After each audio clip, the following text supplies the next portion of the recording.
Баршаңызға сәлем. Бүгінгі тақырыбымыз аппендицит. Аппендицит дегеніміз аппендикс өсіндісінің, яғни құрт тәрізді өсіндінің қабынуы. Ол тоқішектің төменгі бөлігінде орналасқан. Яғни мақын ішек, ары қарай тоқішекке өтетін бөлігінде төменге қарап орналасатын құрт тәрізді өсінді. Құрт тәрізді өсінді ол рудименттік қалдық орган деп қарастырамыз. Құрт тәрізді өсінді жалпы оның қызметі толық зерттелмеген, оның қызметі иммундық жүйке жүйесіне жауапты деп айтуға болады, себебі ол жерде лимфа түйіндерінің көп шоғырланғанын байқауға болады. Аппендициттің кездесуі ол жердегі белгілі бір затпен бітеліп қалуынан пайда болады. Яғни этиологиясына байланысты обструкцияның негізгі себептеріне тоқталайық. Бірінші ол фекалийдің, яғни нәжістің қалдықтары тығыз қорытылмаған, тіпті дәндер болуы мүмкін. Немесе тастардың болуы, болмаса лимфоидты гиперплазия немесе инфекция. Әсіресе бұл балаларда және де жасөспірімдерде кездеседі, себебі олар инфекция, мысалы қызылшамен, қызамықпен ауырғаннан кейін немесе вакцина алғаннан кейін ол жерде лимфа түйіндерінің ұлғайғанын байқаймыз, себебі лимфа түйіндерінде лимфоциттер жиналады. Яғни қан тамырмен қамтамасыз етілген секілді барлық орган лимфа жүйесімен қамтамасыз етілген. Қабыну болатын болса, ол түйіндерде лимфоциттер өндіріледі, жетіледі. Сол лимфоциттер арқылы лимфа жүйесімен қай жерде зақымдану болып жатыр, сол жерге барып олар қабыну процесіне қатысады. Егер жаңағыдай белгілі бір жағдайларда инфекция болса, немесе яғни иммунды күшейген кезде, иммунды жауап күшейген кезде, дәл осы жердегі де лимфа түйіндерінің ұлғаю нәтижесінен ол жанындағы, яғни соқыр ішекті одан сайын шетінен қысып, оны тарылтуы мүмкін. Яғни бұны да біз бір себебінен деп қарастырамыз. Келесі ісіктердің болуы, яғни ісіктердің пайда болуы, ол да соқыр ішектің қысылуына алып келеді. Бұл себептері. Енді обструкция бірінші кезеңі ол обструкцияның пайда болуы.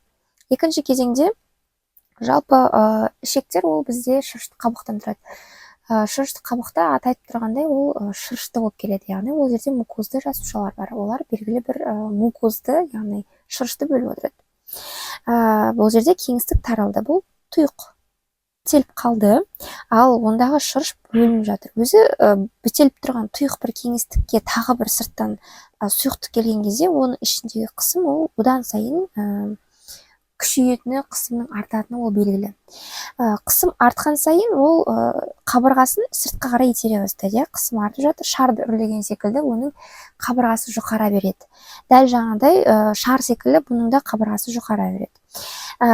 Бұл бактериялардың өсуіне өте керемет жағдай. Бұл бактериялар көбейе береді, іште қабыну процесін іске қосады. Яғни бактериялардың пайда болуы ол жердегі лейкоциттерді шақырады. Қабыну процесін іске қосылады, лейкоциттер одан сайын, лейкоциттер келу үшін қан тамырлары күшейе береді, қан айналым басында одан сайын күшейді, олар ішке қарай қайтадан кіреді.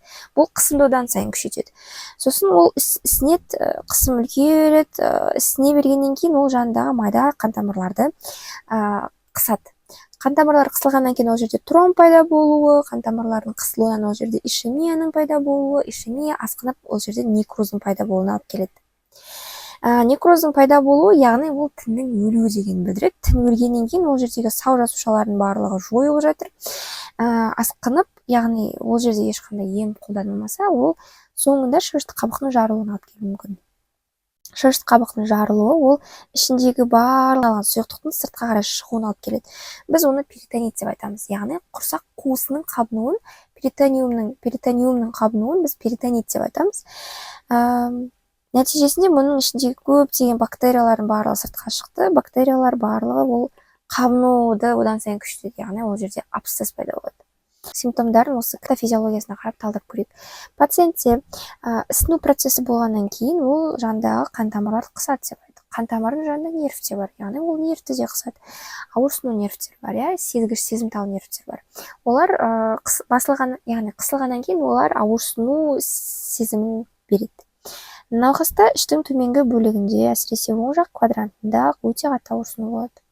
Одан кейін классикалық белгілер, яғни іштің ауырсынуы, одан бөлек жүректің айнуы, құсу, тәбеттің болмауы, температураның көтерілуі. Температура себебі біз айттық жаңа лейкоциттердің шақырылуы, ол қабыну процесін іске қосады деп айттық. Яғни inflammation ол қабыну.